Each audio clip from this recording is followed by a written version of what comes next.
Okay, the first thing I take a look here is I love how you were able to get the bubble coming through. Now, granted, it'd be better if this lips were kind of open a little bit, but I like that. But the only thing I have, there's two things that we have to look at, um, is that the selection around the edges is a little rough, especially at the bottom with your mask.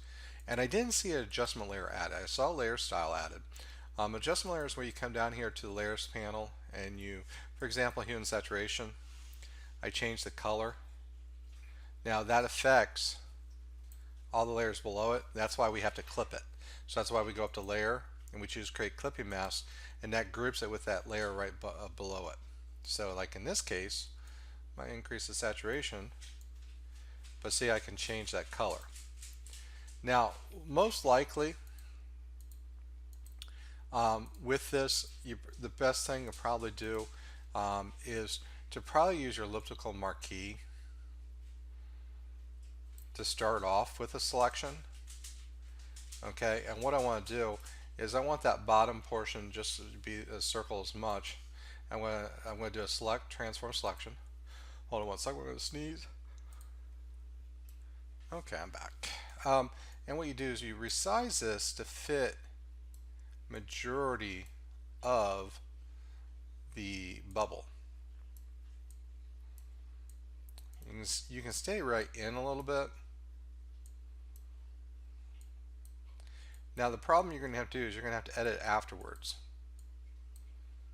Okay, and the reason why you're going to have to edit is because of this area over here on the right.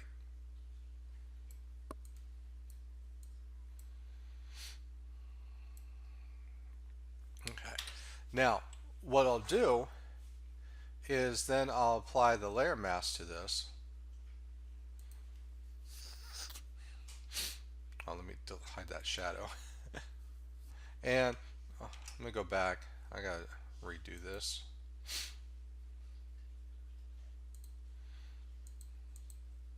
Okay.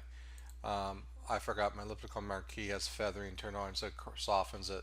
So what I want to do is more of a hard edge. So I'm going to do 0 feathering. By default, it should be 0.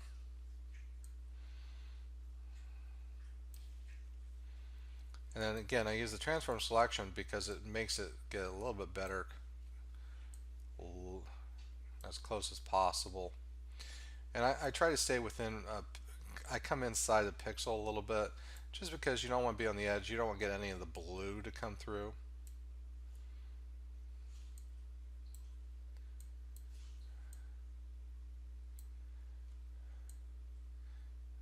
And again, you can redo this after.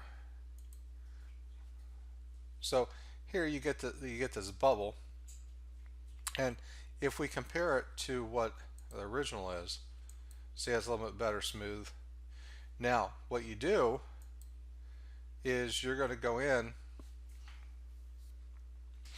and you want that to come in like this. Then you're going to have to manipulate your mask. Okay, and then that's just simply using your paintbrush tools. Black and white. White's going to reveal. You want to probably use a hard edge brush, and then you have to kind of utilize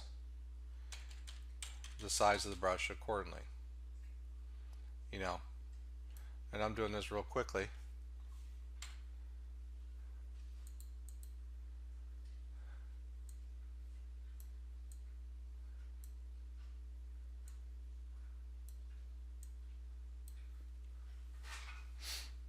So again, trying to get that, but what I'm worrying about is those edges. And that really does a better job with that.